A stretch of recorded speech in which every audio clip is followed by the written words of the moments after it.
A shop that inspired writers. Countries' brave defenders. A truly international place. Governesses of rich children. Birth of a popular sport. Textile business links. A nice sounding building.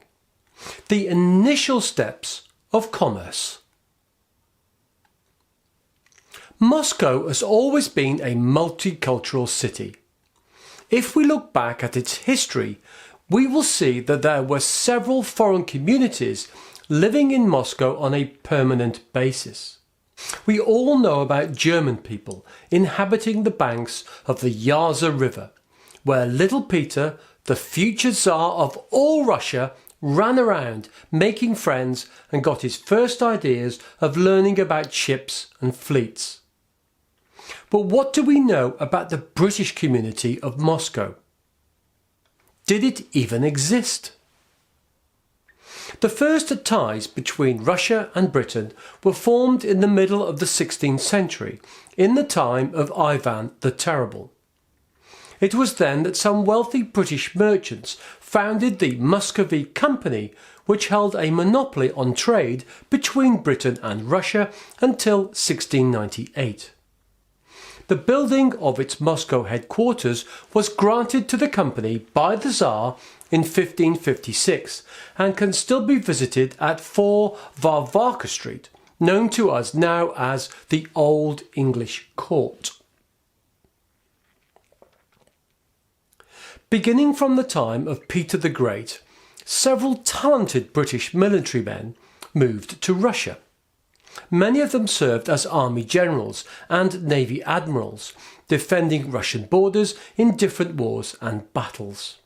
Amongst the most famous ones were Field Marshal James Bruce, Field Marshal Barclay de Tolly and Admiral Thomas Mackenzie, all of them of Scottish origin. In the 18th century, British industrialists made themselves known in Russia. One of the most outstanding figures was Robert McGill, who lived in Moscow and served as an intermediary between Lancashire mill engineers and the Russian cotton industry and built over 150 mills, cotton factories, in Russia. Robert McGill had a house in Spiridonovka Street and, together with his wife Jane, was a prominent member of the British community in Moscow. If you talk to Moscow concert musicians who were active between the 1960s and the 1990s, they will tell you of the fantastic acoustics of the Melodia recording studio at 8 Vovnesensky Lane, which they lovingly called Kirche, mistakenly thinking it was a German church.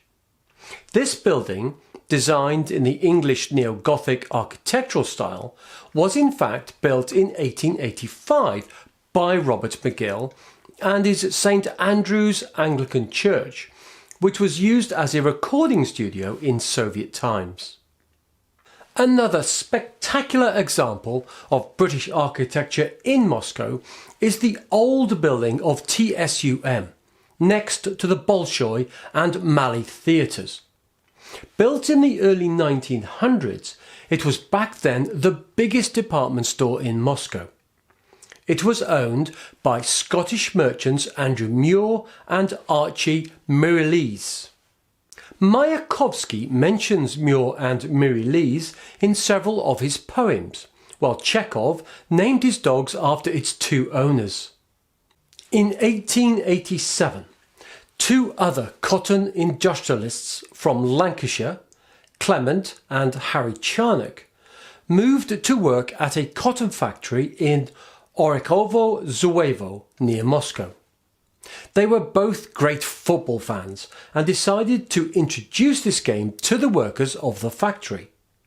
This resulted in the first professional football team in Russia, which after the revolution became the core of Dynamo Moscow team.